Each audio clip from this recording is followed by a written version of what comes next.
folks. What did you see? You saw nothing. You saw nothing. There is no man behind the curtain. Do you like my new background thing? I'm playing around with different stuff tonight. Welcome. Done a little housekeeping in the digital space, as you can see here. Welcome to Live Pizza with Ask Dr. Loki, not a real doctor. Loki is not a real doctor. I have him waiting in the background green room studios here digitally on the Frumess channel. And we haven't seen Loki in some time. We don't know what he's been up to. We're going to find out. And what we're going to do is we're going to throw a link out into the crowd. I'm probably going to repeat this several times. As we let things populate, we're going to throw the link out, and you can come online and ask Dr. Loki, not a real doctor, a question. You can ask him a question. You can ask him for advice. That's what he's here for. And I don't know if you're aware of this, folks, but this episode and many other episodes on this channel is actually powered by riotstickers.com. That's right.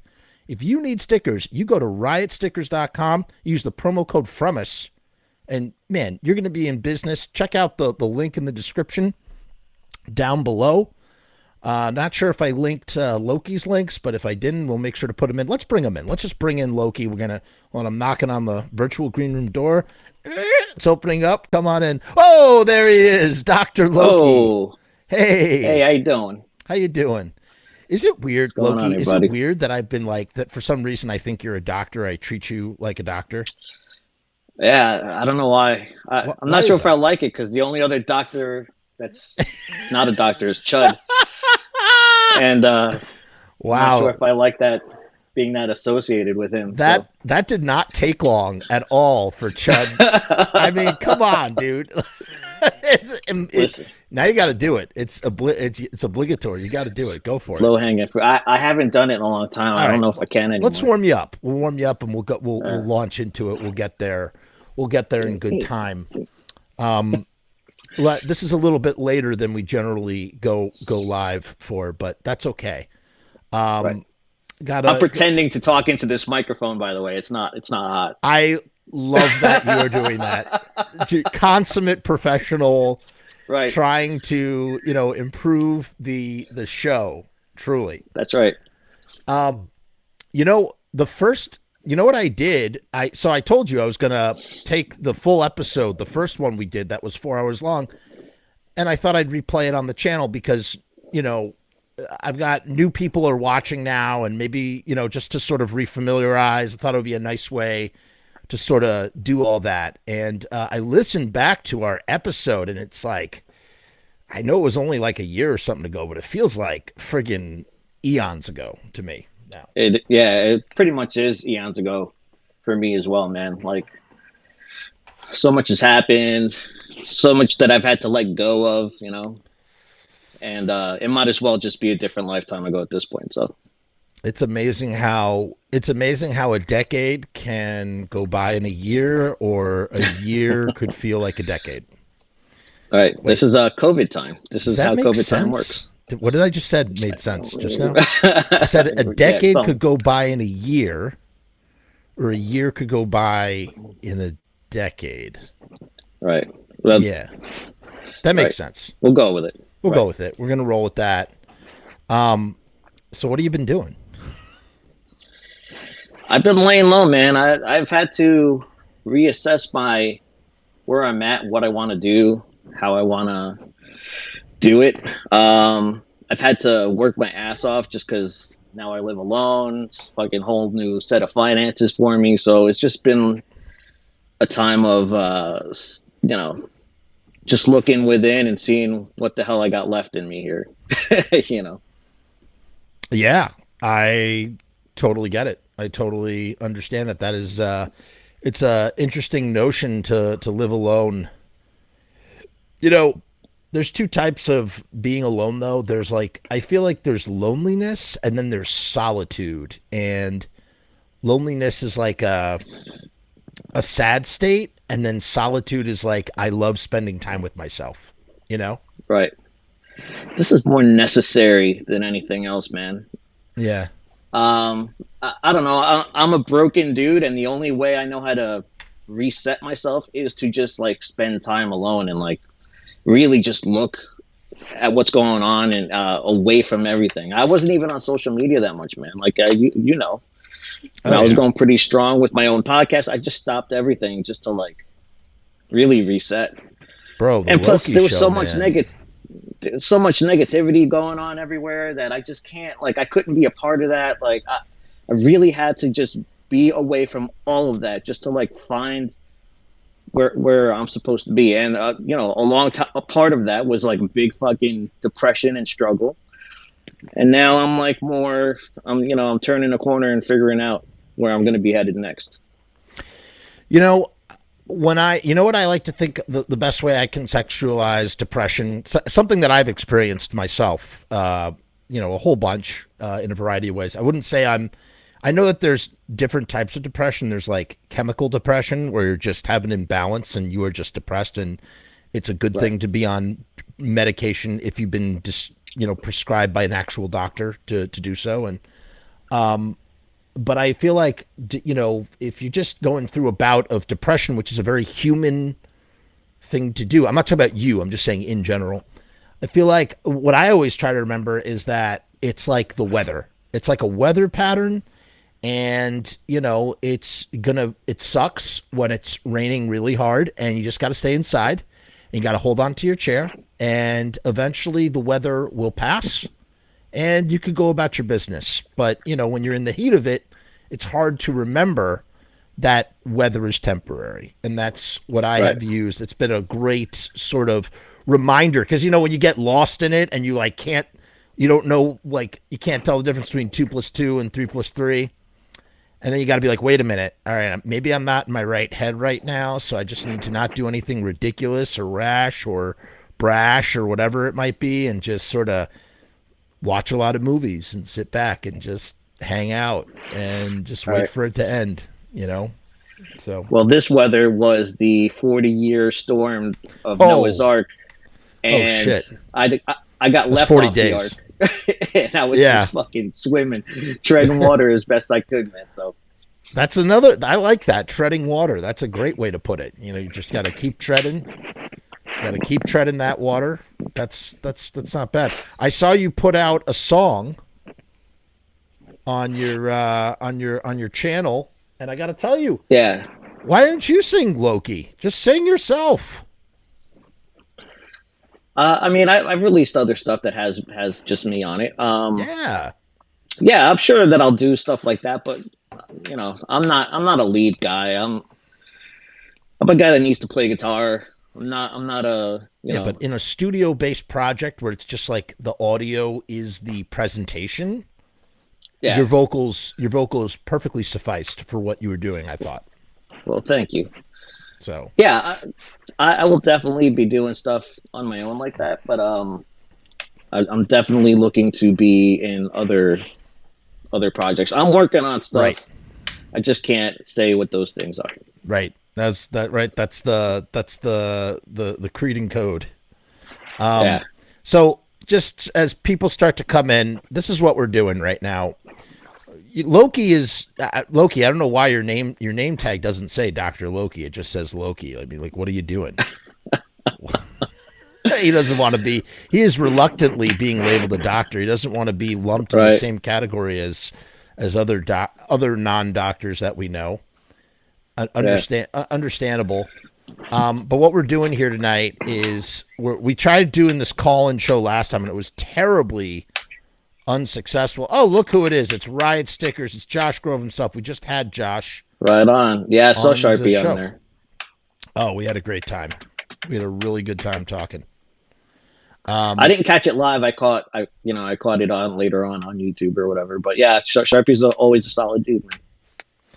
Dude, riotstickers.com. Can't go wrong. Can't go wrong. So what we're doing is we're essentially going to be doing like a call-in style show. So I'm going to put the link out there, and you can call in and you can ask Dr. Loki for some advice or a question. You know, like you can ask him, Dr. Loki, why is the sky blue? It doesn't mean he's going to know. He might not give you a scientific answer, but he'll just tell you whatever it is. That was the whole interesting experiment. Right. Dr. Loki, I'm constipated. What should I do? What would you give to someone if someone was constipated? What kind of advice would you give them? Just eat some peanut butter. Okay. See? You know, The peanut butter, I feel like that's just going to gunk you up more. prune juice, right? You want to drink prune juice. That is the worst advice ever. Why would you give someone peanut butter? Prune juice makes sense. Why peanut butter? Well, it works for dogs. If your dog's constipated, you give it peanut butter and it actually soothes out the fucking intestines, dude. That's what they tell you if your my dog's God. constipated. See, this is what This is what I was hoping for. This is what I wanted. This is what I wanted. So somebody you could call in. The app is. I mean, the link. So I'm going gonna to treat you like I treat my dog, basically. Like whatever remedies work for my dog, I'm gonna tell you to do. I like that. I like that. Like you could ask Dr. Loki, why can't people breathe underwater? You know, like just any type of question. We don't know what kind of fake doctor Dr. Loki is. Is he a fake scientist doctor? Is a fake medical doctor? A fake psychologist? I mean, there's I'm a so fake many. all of them.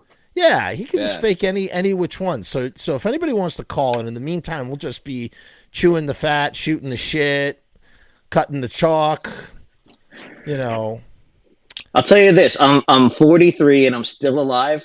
So Congrats. I know a few things. I know Congrats. a few things to keep you alive. Yeah. He knows how to breathe. Oh, Rue just popped in. He says, I'm at the movies ready to watch Spider-Man. Good on you, Rue. He says, I'll watch later. Be good. Be safe. Cough cool. Questions for Loki. Okay, so Rue Morg has a question for you. He says, all right. Dr.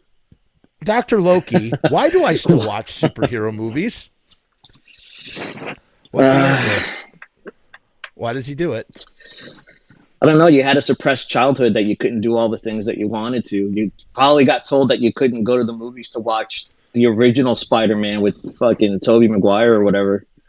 Yeah. And now you have to fulfill that suppressed, whatever you got going on in your life there. So yeah, you watch superhero movies because you probably weren't allowed to back then. That's not why I still watch superhero movies. My Lord.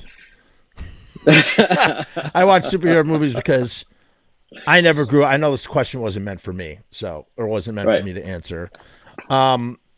So what's next on the release? You don't want me to spoil it? You don't want me to spoil it for you, Spider-Man? No. Did you see it already? No. I loved it. I thought it was really great. Did you? Good. Yeah, I absolutely just loved it. I can't recommend it enough for everyone to go see the Spider-Man movie. I no longer watch movies anymore. You know how I know how the movie went? I watched the Screen Rant pitch meeting thing. So you watched the Cliff Notes. I watched pitch meeting on it. just so you can just so you could stay relevant relevant in terms of knowing what something is. Right. Wow. So what do you do do you listen to podcasts? Do you read books? What do you do? Just a whole lot of music. Falling in love with music, man. Because for a long time there, I was doing everything but that, Yeah. So I had to just block everything out and reintroduce myself and re-fall in love with music. That's cool, man. I can dig that. Hold on one second. I'm just gonna edit this so that we can tell people to call in. It's a call-in show. Call in here. Let's see if this will give us there we go. Update and show it. There it is. Oh, it's cut off. That sucks. Well, folks, you can call in right now and ask Dr. Loki a question. Here you go. Here's the link again. It's in the comments for anybody who wants to ask a question. Don't turn this into we're never going to do this again if people don't call in. I'm never going to do this again. Right. I'm just going to, next time I have Loki on, it'll be just to talk like we're doing right now. But we're trying this again in hopes of making it work, of getting some people to call in and ask questions. You can call in, just click the link, and it will bring you into our mobile studio. We'll keep you in the green room. It worked great when we did it for the Streaming Evil Live show. And yeah, I mean, I'm trying to think about how many hours I've logged probably since you finished doing your shows. I literally go live every other day. I don't even know. I can't even count the amount. Maybe 200 or 300 hours of talking on here. There's got to be. I think. Not really sure. Probably. Probably. So what do you Because you've have? been pretty diligent at it, like all. What? It's been a good solid year and a half, Yeah, maybe more. yeah, about a year and a half. March will be 2 years. It's crazy. I can't believe that. And it's like you said, COVID time. It's like that time. Like those 2 years have been like 25 years. Like it's just insane. Yeah. Like the how time has changed and like it's like a different era. Like people will look back at this time and be like, oh, the COVID times. It's gonna be a thing. Absolutely Yeah. gonna be a thing. But consistency is the key to all this stuff, man. Because Everything just you coming do on in life. consistently. Yeah. Everything. You gotta just be consistent. Tell me something. So what's the release schedule? Do you have a whole archive of music you're just gonna put out? Yeah, there's no release schedule. I'm just trying to make it as not shitty as possible because a lot of them are just like demo quality. Yeah.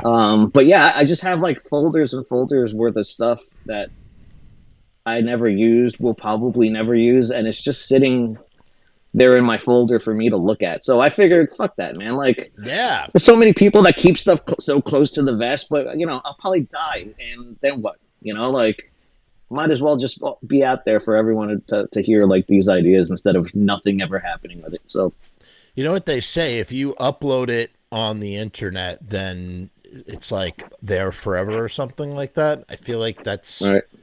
I mean, very rarely Well, is that not true. I hope it's not forever because I'm hoping someone wipes this fucker out soon. Oh The my internet needs to goodness. get wiped the fuck out, man. You want that to happen? Oh yeah, I root for it every day. Oh my God, that would be a nightmare. I think about the vast amount of Yes, it information would. that I have. It's funny. Like if when the EMP knocks everything out, like, and then all of a sudden it's like all the people that create content, what are they good for? Like, what is someone who Right. talks too much good for? Absolutely nothing. You know, you just Yeah, end up you know. you just end up being just an annoying guy who never shuts up. You know, Well, yeah, maybe. I don't know. you stand on a stage You, and just talk a lot. You can do yeah, that. that's yeah, spoken word. I mean, Spoken Henry word Rollins did it for storytelling. years. Yeah, Yeah. right. Oh my God. He has no overhead. He just, well, probably a little overhead, but it's just like all the overhead that he would spend on a band, he spends on a really nice hotel room, his tour bus, and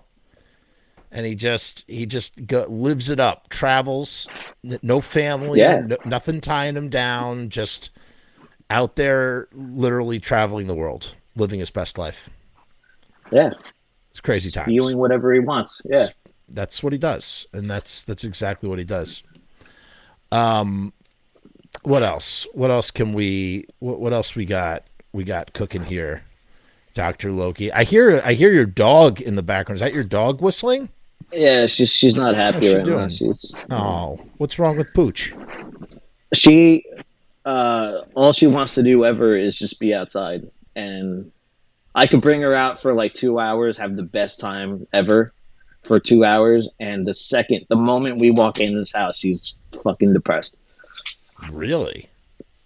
Yeah, she just wants to be outside all the time. That's it. You're still in Tennessee?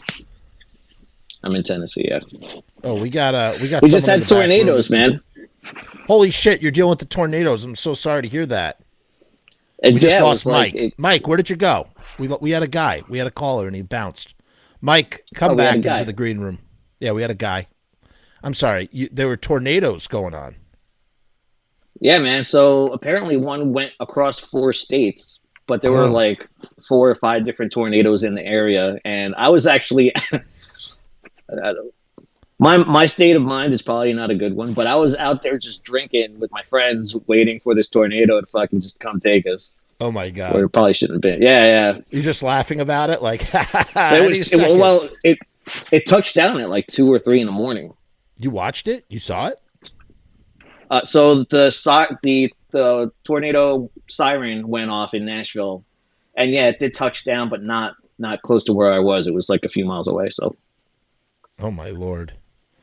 Hi, yeah. Chris Cork. How you feeling, buddy? Chris had COVID. I hope you're doing well. Hope you've been reunited with Bo. Bo is his dog. Sweet dog. Oh That's nutty though, and that's in Nashville, huh? yeah, man, having way more frequencies these tornadoes down here. So What about the snow? You been getting snow down there? we really don't get much snow now. Man, I thought, People freak out though. They see like an inch or two of like a dusting, and they start freaking out and going to the store, and they don't know what they're doing at the store. Like, all right, so the reason why you like shop for things in case the power goes out, right? right. And you want to stock up on some shit, but these assholes get perishables. All they do is get all the things that go bad in case the power goes out, like bread, fucking Yeah. milk, like all the shit that goes bad. So yeah, Programmed they in have the no medulla idea. oblongata. Yeah. They have no idea what they're doing. They just know they have to be at the store to buy all the things. It's I'm like glad. Mad Max. It is like Mad Max. Chris says that he still have it. He's in the hospital, but there's no ICU and still on oxygen. Well, Chris, I'm glad to hear that you're not in the ICU. We're rooting for you, buddy. Just keep healing, keep feeling better, okay? And hopefully you're through the worst of it. This blasted COVID. Just the variants, they're like NFTs, but not the kinds that you want to collect, right? They just No, you don't want that. you don't want to collect the different COVID strains. Although I'm sure someday in the future they'll find a way to turn COVID into an NFT, right? What do you I'm trying to think? get all of the COVIDs so I can Yeah. just be super immune. You know what I mean? Just give me all of Yeah. them, one shot. Have you had them? Dude, I'll be honest, I don't think I've had any. You know, I got to I tell don't think you, I've had any. And I'm not very careful. I go out all the fucking time. I'm just, because, I mean, he Tennessee says so is just, proudly. no, it's just, I live my life, dude. Like, what's a life? Is Life worth anybody living is, Yeah, true. Is Are people? What's the mask situation? Is people masking up, or is nobody gives a shit? it changes all the time here, but for the most part, Tennessee is pretty open state. I don't know if this is a personal question. You don't have to answer it or not. Did you get? Are you double vaxxed, or did you not get any of your vaxes? I got the Johnson & Johnson vax, so now I don't know what to do. Nice. Like, how do I get boosted? Is it like, I don't fucking know. So I just got boosted. No, I just got boosted. I actually had the same question popped into my mind. I was like, what do I do? So I went to the lady, and it was like a Larry David episode. I swear to God. Right. I'm sitting there. I'm going, so do I get the Moderna or should I get the Pfizer? And she's going, I'm like, do I keep the continuity? Because in my mind, I'm thinking, oh, you need continuity. If you're going to get a booster, get the one the brand that you got. And then someone's saying, oh, you gotta mix them up. You can mix them up. Blah blah blah. There's all these different like philosophies. Right. And then I'm talking to the Army guy, and I noticed that he has a can of Soda Pop Edition Dr. Pepsi Dr. Cherry or something. And I comment to him. I say, oh man, I've been looking to try that, but you know what the problem is? They only sell it in 12 packs, and I don't want a 12 pack of this Pepsi, this cherry Pepsi that's like a soda pop shop variety, like old timey. I just want one can. I just want to try one can. I can't find one single can. He goes, I mean, just such a mensch. He goes, here, take mine. I said, what? He goes, yeah, they're giving them out for free. I said, you're gonna give me your can of Pepsi right now? Gave me his can of Pepsi. I got to try it. It was okay. Right. I'm glad I didn't buy a 12 pack. But the nice guy did give you his. Maybe he didn't like it. He was just so friendly about it, and I tipped my salute to him and said thank you for your service, and took the soda and got my booster, and I did go with Pfizer, so I'm Pfizered all the way through. You're Pfizered all the way through. I'm Pfizer all the way through. I'm trying to be. I'm more careful. I don't care if I get COVID. It's my daughter is 2.5. I don't want her to get Right. COVID. So Yeah. I got to think of the kids. For the Yeah. kids. For the Well, kids. So, well, I'm gonna die alone here, so I'm fine. oh, shit. Yeah, You got your dog. she Maybe you doesn't need give a fuck. Shit, they'll knock on the door. They'll come in. It'll be like Gerald's game. They'll find the dog eating your Eating dead meat. corpse. Yeah. Yep. At least I was good for something, you know. Oh, come on, Loki. That's just a joke, some levity. Come Gallows, on, you know? some gallows humor. Right. David Lee Rath says, "I want to write the script for the." That's a great name, by the way. Great name. David Lee Rath. Yeah, we call him DLW on the channel. He's a common commentator as of recent. He says, I want to write a script for a erotic comic book. Any ideas? I can't draw for shit, but I've fertile imagination. My problem is ambition is handicapped by my laziness. So that's your question, Dr. Loki. I see Mikey is in.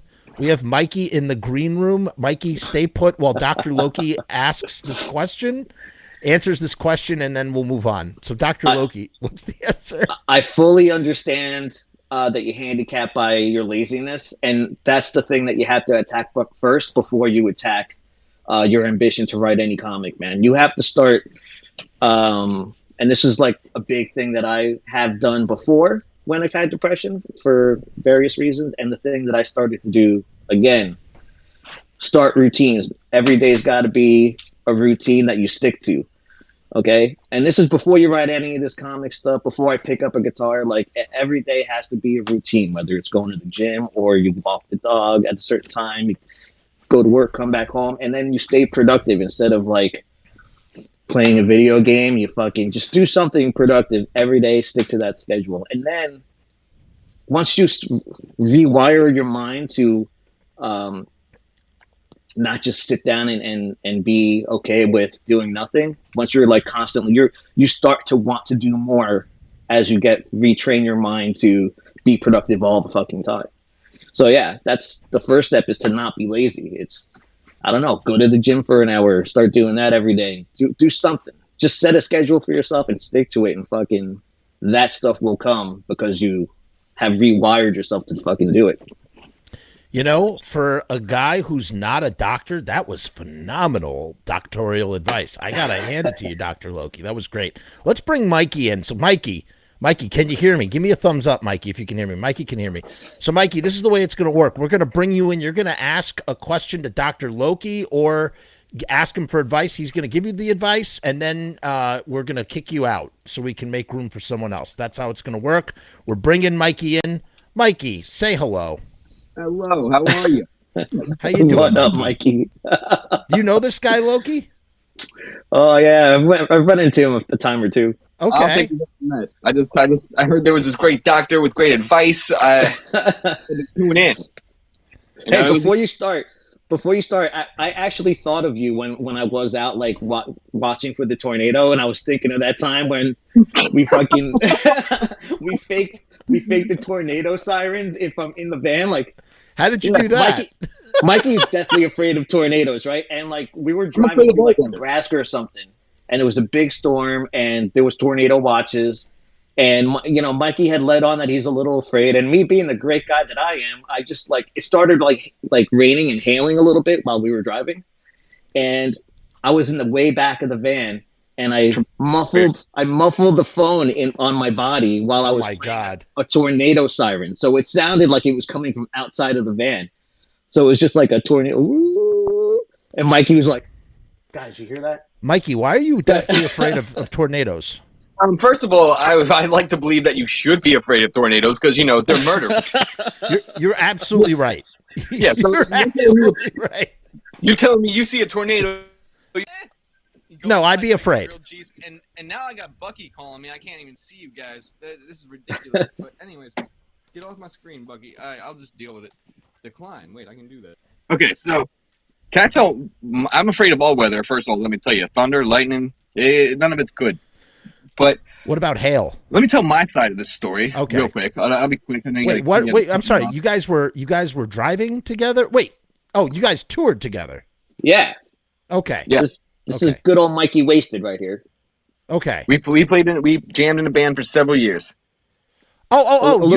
He was in There's a little Darrow. band, A little band called Darrow Chemical Company. You're the guy. You're in Darrow. Okay, sorry. Sorry, stupid me. Nice to meet you, Mikey. I know who you are, but that's fine. Nice to meet you, Mikey. Sorry, so sorry. I'm sorry. Let's hear Mikey's side of the story. Go ahead, Mikey. I'm sorry. Right. Well, first of all, it wasn't just him playing the tornado warning. Yeah. It was. I'm pretty sure there were 2 or 3 other guys that joined in on it, and they all kind of gave each other. I was new to the band. I wasn't aware that you couldn't tell them your fears because you get bored on tour, and you know if I tell them I don't like spiders, they buy a tarantula. Of course, of course.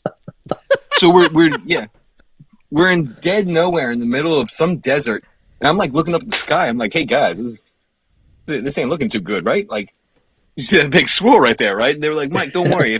If something goes wrong, you'll hear the siren. And I was like, all right, cool. You'll hear the siren. And all of a sudden, I hear the siren.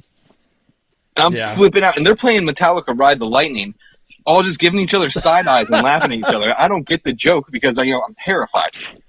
And I look over at my friend Joe, and I'm like, yo, what are we going to do? And he's like, oh, I guess we're going to die. Like, something like that. I was like, no.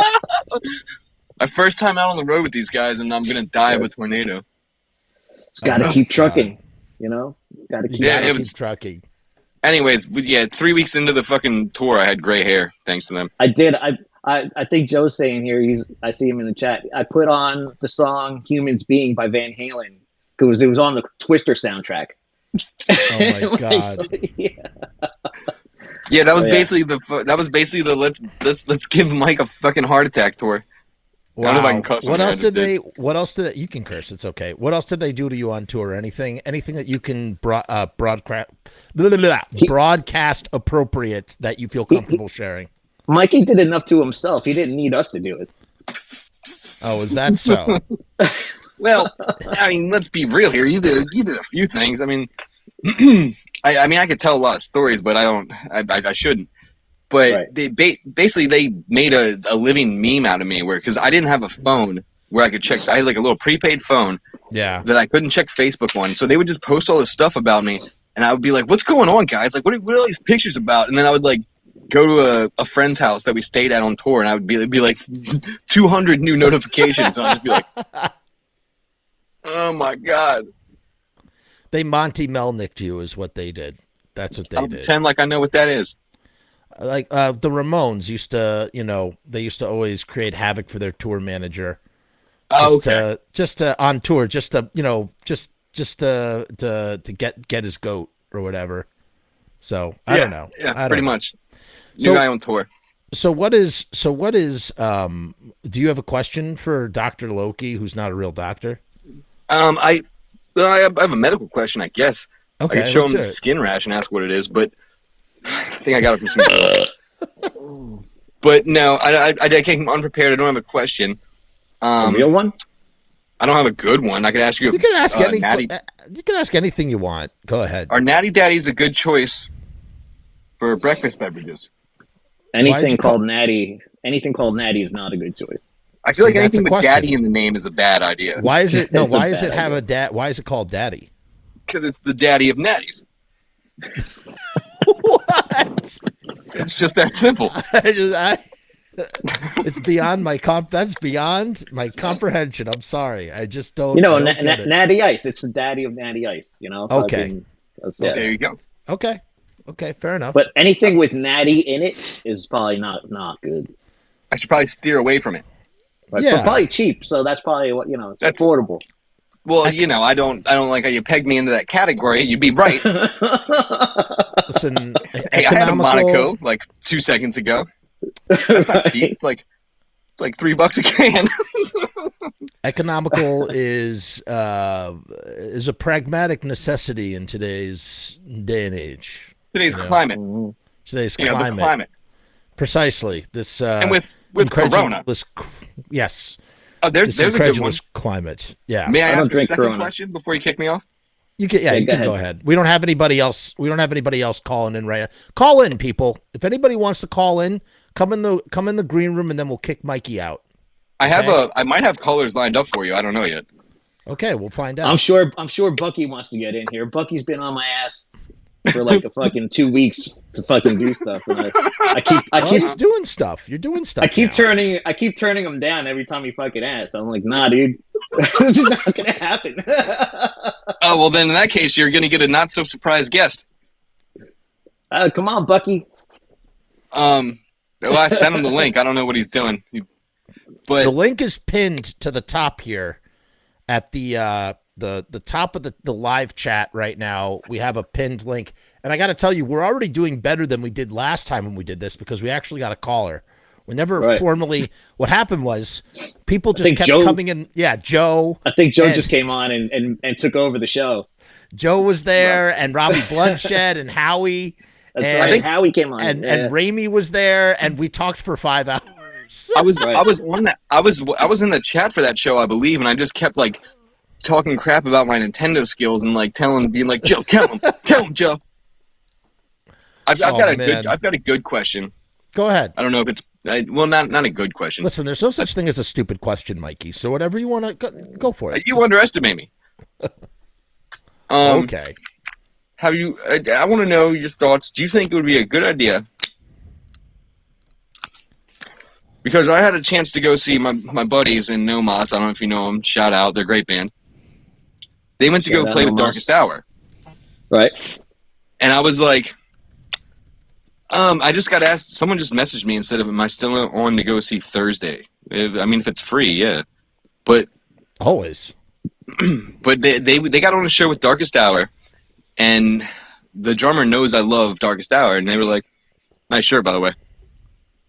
Oh, yeah. And he was like, yo, yeah, dude, we got you on the guest list. We got you a free ride up there. You basically just have to show up. You know, you get a bunch of free beers. And I was like, yeah, hell yeah.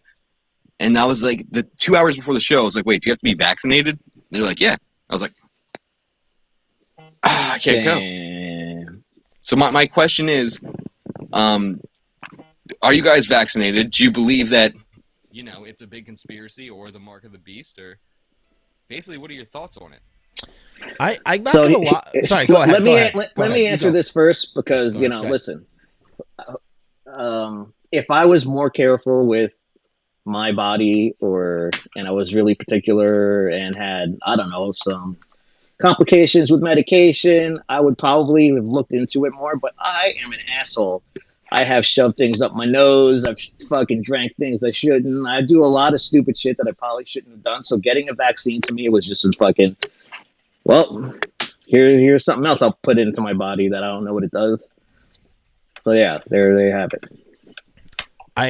I know this is not me. We're not asking Jeff questions tonight, but I will chime in on this just to say that I first of all, I don't think it's a conspiracy at all. It's vaccinations. Vaccinations have been around since whatever I don't know when the first vaccination was, in the 50s or 40s, whatever.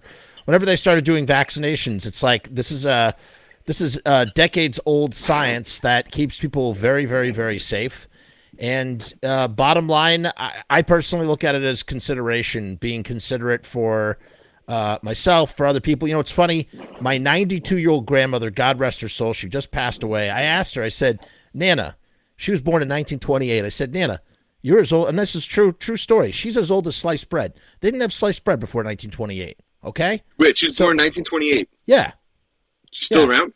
No, she just passed away last January. Oh, sorry, you did say that, right? Yeah. I said God rest her soul, but yeah. I mean, it's still it's been almost a year, but we do this thing on Thanksgiving where we do we talk about Tom Hanks giving Tom Hanks movies, whatever. It's a stupid thing I started doing with my Nana, and I said, Nana, this was the last year. This was last Thanksgiving, not this previous one, but the one before that.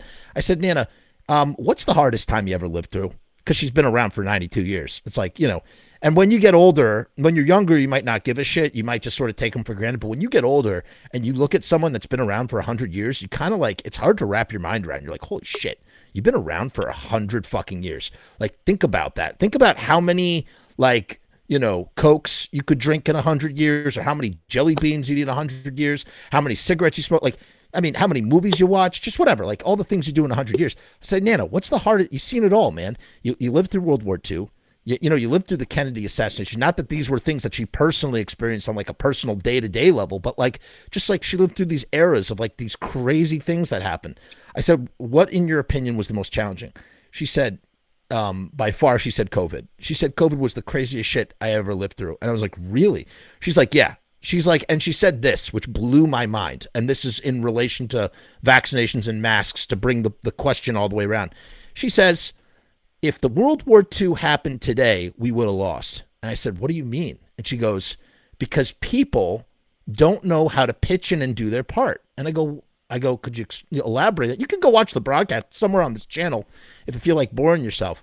But she said, well, it's not boring. It was interesting. She says back then, you had to give to the war effort. So you would give your metal, you would give sugar, you'd give meat or whatever. Like you gave scrap. There were all these war effort things because, supplies there were shortages. And in order to do your part, and listen, bottom line, you could hate war, you could love war. I think it's a very, massively agreed thing that World War II was a necessary, justified, war that we needed to fight because we're fighting against fascism, Hitler, yada, yada, yada, all these things, Holocaust. The war was a necessary war. It was like a war of purpose. And so we're contributing to these things, the food rations, yada, yada, yada, gasoline shortage. Do you think a person who wouldn't put a mask on their face or take a shot in the arm could possibly part with their sugar? They would be going, not against my freedom. Not against my freedom. I'm not giving you my gasoline. I'm not giving you my sugar. You can't have my tin cans. You're going to use those tin cans to give me cancer somehow. You're going to put them up in the satellites. To be fair, I won't give you my tin cans either. Right, but I just think that it's fascinating when you think about if World War II was happening today, people can't even put on a mask or get a vaccination. Things that they've been getting, everybody gets vaccinations. You get a vaccination before you can even consent to a vaccination. You know what I'm saying? So it's the notion now, and for me, and I'll only speak for myself, I got two small children who don't have really a choice in being able to get vaccinated or not. And I know that I want to do anything I can to protect my children. So if it means getting a vaccination so that I don't possibly spread something to my children that could either A, kill them or B, hurt them for the rest of their lives, I'm going to do it. And frankly, I care enough for other people that I don't want to fucking spread it to them too. So that's where I personally feel that's what I think about all that stuff. And I really thought my Nana was onto something when she said that. I was like, we would absolutely today. If we were in World War II today, we would lose because people cannot just rally behind a fucking thing. This could have been a world unifying thing. All the nations working together to fucking wear a mask. Yeah, but we didn't. We all went our own separate way. Everyone closed down at separate times. They were like, yeah. I think Sweden's probably got it right. They usually do. Yeah. But That's probably the second most political thing I've ever said on this channel.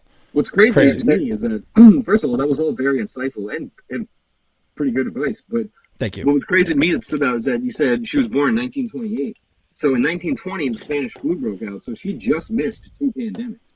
Right, because of the 1918 flu pandemic. Which, by the way, if you look up, and I didn't look at Snoops or whatever, but they were dealing with the same stuff back then. Oh no, we're at the 100-year mark. Every 100 years is a new pandemic. Every 20 there's a new virus.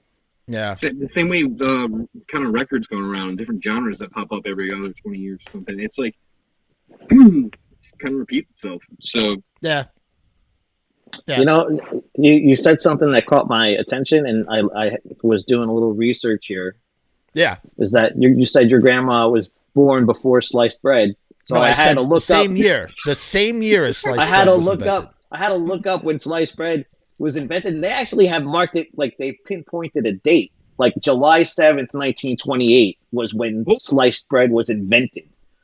Okay, so my Nana was born December 12th, 1928, which means that she actually was born. She was born. Look, what I said initially stands. She missed the cut. That's an old saying, and she's damn close. It's crazy. Yeah, I mean that's a crazy saying. It's kind of crazy. Also, what blows my mind is that I was just reading that sliced bread was banned in 1943. Why would you Okay, ban? now I need to know Why? why. Does it have to do with the World War II? With the World War Yes. II effort? So Yeah. regulations were set by the administration that boosted flour prices. So the Yeah. government wanted to prevent the cost from going on to the consumer, so they banned sliced bread Holy shit. That is in 1943. That's nutter butter. So it was born in 28, banned in 43. There was a And then made a prohibition. comeback. So When you know was you When was it there were two reinstated? prohibitions. Yeah. When was sliced bread not banned? Like, how long did people go without toast? Yeah, does it say when the ban was lifted, Loki? I can look into it further if you Yeah, please. like me to here. Jamie, You just pull can't that open up. a can of worms like that and then not provide all the information. Pull that up. The decision was extremely unpopular, it says. I bet. Now here's the question. They banned sliced bread, but bread was okay. You just had to cut the bread yourself. The rule was so disliked by the general population that nobody in the government wanted to confess to having the idea of banning sliced bread. Like, but how does that meeting come about? There's a bunch of people sitting around a table and goes, well, we could just ban sliced bread. What do you mean? Right. Are you telling me that we're going to tell John Q. Public that he's got to pull out the knife, the bread knife? Not since 1928 has someone had to pull out the bread knife to cut their own bread. Bakeries that refused to abide by the regulation and continued using their bread slicers faced steep fines. Holy crap. That's And bananas. the government was prepared to take stern measures if necessary. That So, is what is the bananas. stern measure for that? Like, could you imagine being in jail next to a guy and you're like, what are you in for? He's like, well, I murdered my children and my wife And- she cheated on me. And then he's like, what are you in for? And he's like, well, I sliced a piece of pumpernickel. Like, Motherfucker. sorry, just me. Uh-oh. I think Loki has two headsets. One of them died. He's going to connect the other one. Look, he's doing it right now. Connecting it to his phone. Yeah, he always has a backup ready to go. You can have two things on your belt. You always want to have a Swiss Army knife and you want to have a Loki. Should I give him like useless advice and be like, dude, just plug it in. What are you doing? Yeah. Oh my God. So now you're the one that's giving the advice. Hello. Oh, he's got the buds in. He's got something. Let's see if it works though. He's trying. Say anything, Loki. Like the Bouncing Soul song. It's a good song. I thought that was I thought that was a Faith No More logo he was wearing on his chest. That's very similar to the Faith No More star. I could have sworn that was like one of the latest Darkest Hour releases. That's very possible. I could have sworn he actually bought that CD when I was on tour with him. Anything's possible. I Anything. mean, who knows at this point? Yeah, it's true. Why were we? Okay, well, he's out. Okay. All right. No, that's okay. You'll just fill the dead. Here's the thing. On this channel, we believe in always talking. You can never have any dead air. If you have dead air, then you're dead in the Well, you got water. used to it at that point, right? Yeah, it's just that just then what is anybody listening to? I mean, I could tell. Like, you asked about funny tour stories. I could tell the horse one, but everyone's already heard that a million times. I did that on my friend Paul's podcast. So The spirit horse. Exactly. I know the spirit horse story. I was okay. So you were on that tour. So that's interesting. Okay, yes. Yeah, I was on that tour, but not in Loki's band. I was in a different band. Oh, you were in a different band. Yeah, I was in a band, and I was in a band. I was in the band that killed the spirit horse, and let me tell you, my Right. life's been shit ever since. And I blame go it solely straight- on that, not my lack of ambition. you just drove. I made an animation of the spirit horse. I made the That was you yes, for the Indiegogo? yes. Oh my god! I made that. I heard the story and I actually animated it. Yeah, dude, I was the one who was in the band who killed the horse, and then ended up in the other band that had the animation for the Indiegogo. That's Like, amazing. It's not amazing. It's actually quite I mean, traumatic. no. It's terrible. It's terrible. I don't mean. I mean, it's amazing that you were in that van when that story happened, because that story is like, It's like legendary, but like that's what I mean is amazing. Not that the horse died. It's terrible that the horse died. And You know, the worst part was as I was wearing, I took a blanket from home, and the blanket was just a giant horse face. was So it for real? yes, and like I walked out of the van after it happened because we rode for like I don't know 50 miles or so after it happened, just all in shock and silence. And then we get out, and like I'm like, guys, like I had the blanket wrapped. What is a blanket? I had the blanket wrapped around me, and I got out, and I was like, guys, is this too soon? And like unraveled it, and it was just a giant, majestic white horse face, and they were like, oh my god, like, ow, why? Did you know? My God, that is I mean, it's insane when you think about it. It's just like you can't slow down. It's almost like a metaphor for life. You can't slow down, so you just got to drive through the horse. You just gotta drive through. So, for those of you who don't know, in a nutshell, without going through all the grisly, gory details, bottom line, Mikey was in a band that was on tour with the Darrow Chemical Company, and this was right at the time when I went on tour with Joe, when we went on tour with Blitzkid. And what happens was Joe came off the tour, and he told us the story, or maybe it was Loki who told us the story when we were at Joe's house, about Right. how basically these guys drove. They were driving very fast late at night, you know, as you do. I mean, it's just like a lonely road. They have no reason not to drive fast. Well, But the reason Right. was dumb. We were trying to get to Vegas faster. yeah, but I mean, there was no warning sign or anything that would signal that like you need to be on alert for wild horses that are, you know, going to come in the middle of the road, right? Actually, we had tons of alerts. Like Loki and Joe told us all. They all were like, "Hey, maybe don't go because those roads are crazy." And we were like, "Eh." They were like, "You can't see nothing. There's animals out there." And we were like, Yeah. "Eh." So we had one. Yeah. In any case, they drove straight through the horse because if they were to brake, what would have happened if you had broke your brakes? It probably would have came straight through the windshield and killed us all. So they chose their lives over the horse's life and drove through the horse. That wasn't the story. That story is immensely better than the story I'm about to tell. Okay. But Loki's back, so I don't have to do it. But I'm already on topic. I gotta go outside to meet a guy, anyways. That sounds shady, but You Totally. you gotta do the stereo thing, I think, again with your headphones. You got some weird audio shit going on. well, See if feedback. you can troubleshoot that while Mikey tells the story. This story is the story of the worst poop I've ever taken. Okay. Oh, I love fecal stories. Go ahead. Let's hear it. You love Is those that- homely stories, like those real homely family bring together stories. Is that still happening, Jeff? Yeah, you're coming through one ear. I mean, worst case scenario, it is what it is. If worst case scenario, but if you could Right. troubleshoot it, that'd be great. Do what you can. Go ahead, Mikey. Listening. Okay. Well, it's not that interesting. Right? Okay. I probably got funnier ones. One about a stripper in some town, but or Yeah. the titty milk in Wisconsin or wherever, Kenosha, Wisconsin. But Loki, your beard is tickling the Is he laughing microphone, about the I titty think, milk? and creating like a kindling. It sounds like laughing there's a about the fire titty milk. kindling. We can hear Loki's beard whispering to us. That's awful. Hold on. Sorry, go ahead, Mikey. Continue. I'm all right, listening. well, take your pick. Worst poop I've ever taken or titty milk in Wisconsin. A what? I want to hear the poop story. Loki, I asked what story, the worst poop I've ever taken or the titty milk in Wisconsin. Both tour stories. Oh my God, I forgot about that. The What's titty a better? milk? All right, tell us both stories, and then you could be on your way. Go ahead. Let's hear All right, it. that's fine. I'm supposed to meet this guy outside. I mean, I'm never gonna meet him. I missed him. Like, Go it ahead. wasn't Go me. ahead. Let's hear the stories. Let's hear the stories. All right, so this is actually the night before. I like that we could only see the side of his Yeah, head. he's turned his head.